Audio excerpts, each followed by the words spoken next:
free music in the free world is what it's all about. So even though boogie woogie may not be a art form which is familiar in Taiwan, the point is that it was an art form that was tried to shut down. The CCP tried to shut it down when they were here last week, making a propaganda video for Chinese state TV. So the piano has become a CCP-free zone. There's been lots of people here from Free Hong Kong, from Taiwan, and it's just become a symbol of defiance, a symbol of free expression. So whatever music you want to play, you should be able to play it without any threat of being shut down, particularly through this concept of transnational repression, which is something that I've actually just learned about, that the Chinese actually came over here and tried to impose Chinese law in London. Okay, so this for me is quite mind-blowing, quite amazing when you start investigating this.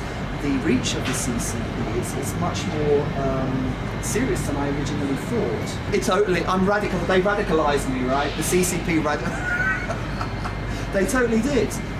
Because I think it's until you experience something, even in a tiny little way, that you don't really understand it. I think that the more they try and save face, the worse this gets for them. So I think they've learned now it's probably best to shut up and just let the whole thing pass.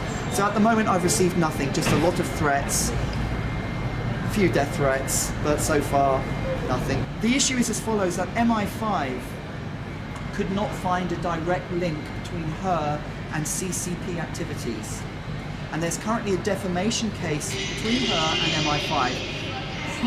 What this live stream shows is a direct link between her and CCP propaganda for Chinese state TV. So it's a valuable piece of evidence, right? Because she organised it. She organised the little things. She was the handler.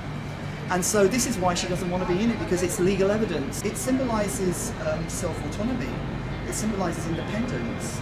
It symbolises standing up against the bully. You know, it symbolises that you've got freedom. It symbolises that you're not going to be taken over by somebody who wants to impose an authoritarian regime on you. So the flag, in that sense, can become very, very, particularly if it's suppressed and not allowed to be used, it becomes a symbol of defiance.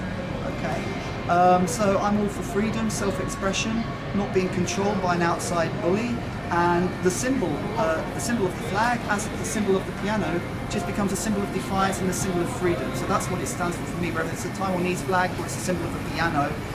It stands for defiance against the CCP, it stands for freedom, and it stands for self-autonomy and self-expression.